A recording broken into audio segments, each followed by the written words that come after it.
Alright,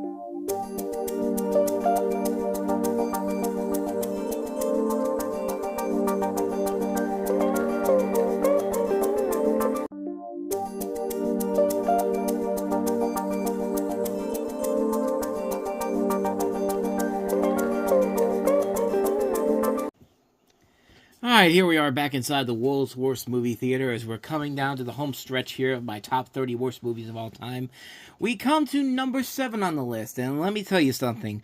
When M. Night Shyamalan says he's a fan of a TV series and wants to make a movie about it, I'll just let Tom from Tom and Jerry explain it perfectly. What should happen if, you have a guy like M. Night Shyamalan who says he's a fan of a TV show and wants to make a movie about it?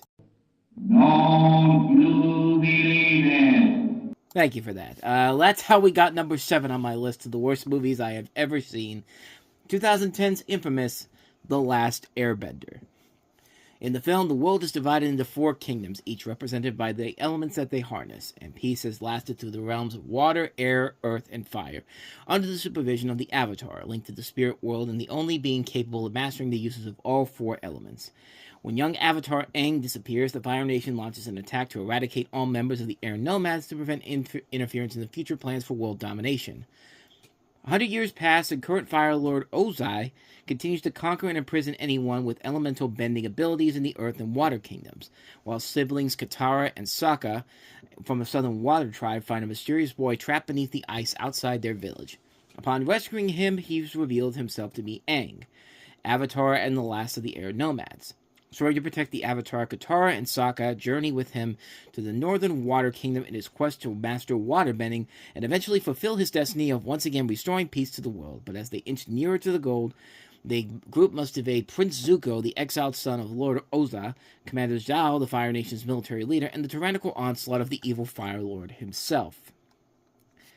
Now you're probably wondering, has M. Night Shyamalan does something completely different than his usual works? I guess the answer is yes. He's managed to make a movie that's even shittier than the majority of his other works. I mean, this movie is unbelievably awful. I mean, how do you do this to The Last Airbender?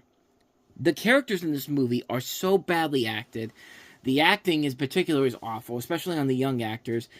The way that they decide to just completely mispronounce every single name that's in this movie. Like, there are times in this movie where they just decide, we want to use a different kind of pronunciation for these different names. So instead of having somebody called Katara, I think one of them is called like Katana or something like that. Like, Aang in this is Ong. Sokka I'm getting it wrong here. General Iroh is General Iroh. Sokka is Sokka. Like, for some reason, they decided to change the pronunciations around. Why? Fuck if I know, and I'm pretty sure M. Night Shyamalan has no idea why he's doing it. Like, the acting in this is unbelievably bad. Nobody in this movie acts like the characters from the TV show. Sokka is supposed to be the funny guy on there. Like, he's the wisecracker. This guy in this movie does not crack one single fucking joke in this entire film. And it's the dude from Twilight, Jackson Rathbone, who, thank God he is no longer relevant in Hollywood, because good lord, that guy was abysmal in the movie. At least Katana is trying. The actress who plays her, who has, I think, gone on to become a decent actress overall. I can't remember her name. Nicola Peltz, I think her name is. She was in Bates Motel. She was also in, she was in Transformers Age of Extinction, but at least she's gone on to at least become a decent actress in other things. I saw her in Welcome to Chippendales, and I remember from that. But the visuals are terrible. They make airbending in this movie seem like the most uncool thing ever compared to what the animated series did. Like, this movie is unbelievable at how they just decrease the awesomeness that was in the original Avatar: The Last Airbender TV series. Like it's watered down. It's unbelievable how low this movie has gone to the depths that it goes down to. The action sequences are terrible. And this is one of those movies that they had to convert it, that they reconverted into 3D. This was not made for a 3D release, but because everyone was doing it around that time, taking these movies that were not really made for 3D cameras, but hey, 3D is the new trend, so we gotta make it, we gotta do it in post production. It looks absolutely terrible. It's one of the worst 3D transfers I've ever seen in my life. Like it's even worse than something like Clash of the Titans, which did it earlier in the year. Like this whole movie is a travesty and a disaster. I could not believe my eyes. Like, this is the film that literally killed M. Night Shyamalan for me for a little bit here, because I thought that this dude was gone. Like, this dude was already losing it with bad stuff like Signs and The Village and Lady in the Water and The Happening, and but this is the film that broke the camel's back. This movie is absolutely terrible.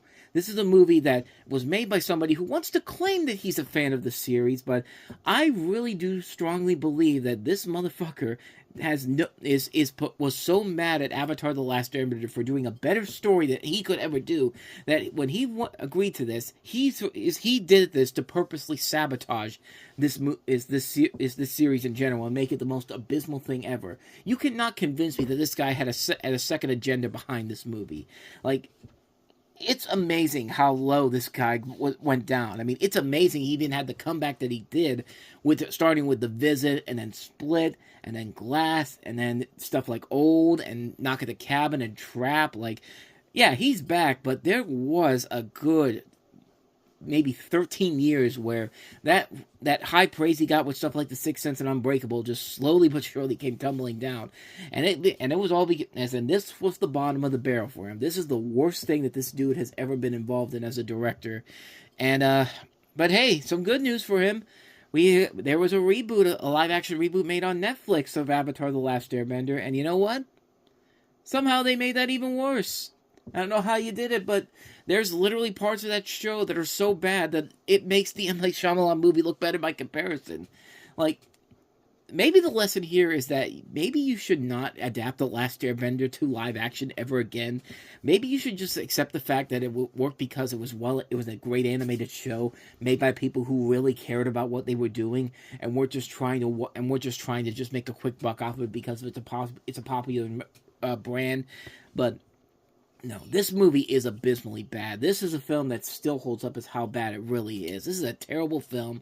One of the worst movies ever made. Number 7 on my list of the worst movies of all time. The Last Airbender. Avoid this motherfucker like the plague. So there you go. Number 7 off the list. Only 6 more to go. But if you want to see what I had to say last week about Neil Blomkamp's Chappie as my 8th worst movie of all time, go ahead and check out the video in the corner, and also check out the other videos I've done in this category of the 30 worst movies I've seen. And I will see you guys next week for number 6 on the list.